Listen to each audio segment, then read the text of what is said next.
the army says that it has confronted most of the fighters, most of the Hamas terrorists it does confront are wearing civilian clothes. And it says that some of them were not armed and were suicide um, suicide militants. And so I think Sujaiya is a neighborhood in northern Gaza right now that is probably the most tense and the most nervous place of fighting. This is all urban warfare. Everything is being done in and around buildings, residential buildings. And obviously this is a disaster and it's had a massive. Hundreds of people marched to an Israeli Defense Forces base in Tel Aviv last night after the announcement that the military had mistakenly killed 3 hostages in Gaza. The protesters were calling on the government to secure a deal for the release of the remaining people being held. Also yesterday, Hamas fired rockets on Jerusalem from Gaza for the first time in 2 months. Air raid sirens could be heard across the city.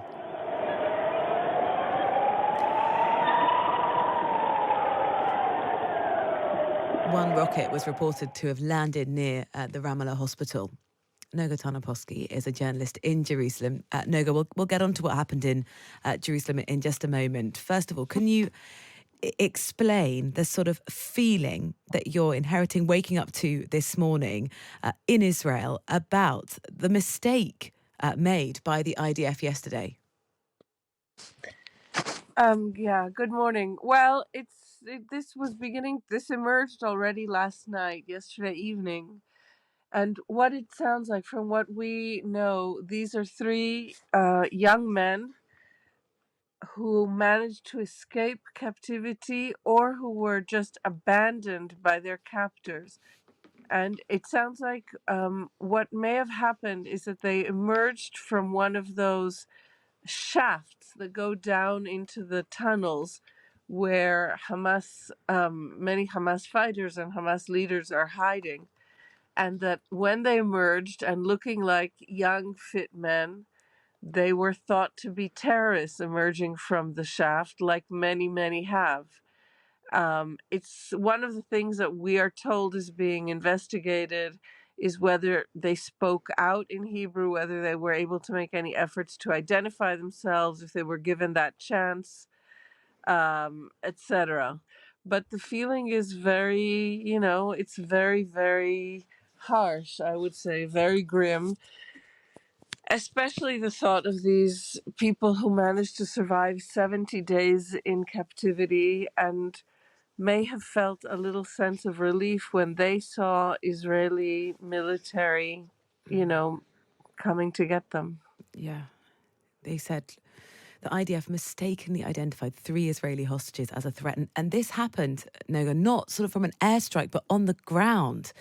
What do we know Well, of the details? the airstrikes, we don't know much of the details, but more or less what I've told you. We know it happened yesterday. Um, yes, I guess it could have happened in airstrikes, though the airstrikes are more aimed, I think, at destroying these tunnels. And this was, from my understanding, it was these men who emerged from a hideout where the army operating on site thought they had to be terrorists emerging. The other thing is over the last few, I'm not trying to make an excuse, this is obviously a catastrophe and an absolute tragedy.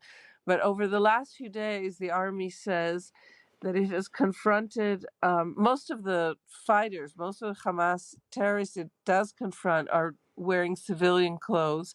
And it says that some of them were not armed and were suicide um, suicide militants. And so I think Sujaiya is a neighborhood in northern Gaza right now that is probably the most tense and the most nervous place of fighting. This is all urban warfare.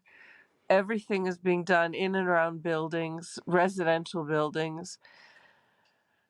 And obviously this is a disaster and it's had a massive effect. I should say, by the way, this was announced by the army spokesperson and not by the prime minister, who was very quick to take credit and, yes, to appear on camera around a month and a half ago when the only soldier who had been kidnapped, young person, and then was able to be released in a military operation.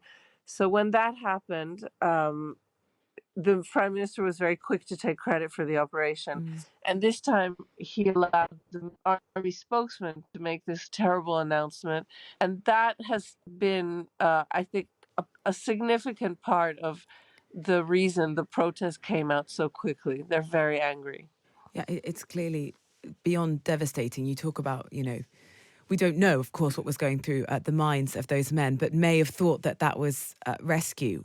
We did hear from Netanyahu, who said, together with the entire people of Israel, I bow my head in deep sorrow and mourn the death of 3 of our dear sons who were kidnapped.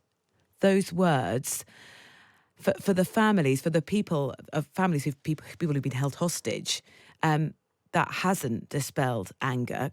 Can you explain to us, has the sentiment shifted in Israel where it says it looks really difficult to defeat Hamas and secure the release of the hostages at the same time? It is time to change strategy. Well, the family members, there are fewer family members than there were because more than 100, I think 110 or so were released during this week-long truce. And so the movement is a bit less loud than it was during the period of time that Hamas was holding 240 Israeli hostages.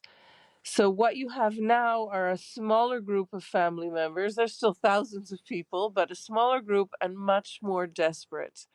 And the government has made an argument, which may be true, I don't know, but the government has made an argument that the only reason Hamas agreed to the truce is because it was facing devastating military pressure, that there is no such thing as negotiating without continuing the war. The families are not exactly disputing that, but they are saying that the first thing that has to happen is a release of all the hostages, and that even I haven't heard calls for an absolute ceasefire.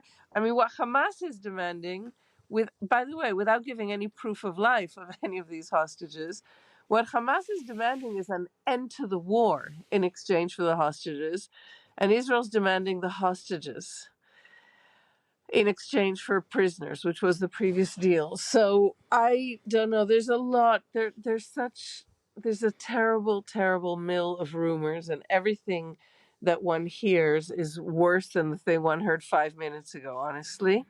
So it's very difficult to know. The Mossad director, the Israeli Mossad director, is apparently going to meet a Qatari government representative in a few days, not in Qatar, but still. But it's unclear that Hamas, that other than demanding an end to the war, that Hamas has any offer or any proof of life for any of these hostages. Let's talk about what happened yesterday in Jerusalem, where you're based. Air raid sirens heard across the city because Hamas fired rockets from Gaza on Jerusalem for the first time in 2 months. What was that like? What happened? Well, it's a kind of freaky feeling. As always, right? And air raid siren interrupts your life. So it was early evening. People were preparing dinner. It was dusk. It was around 5 p.m. And all of a sudden, this whale, right, takes over the city. As I think you ran a clip before.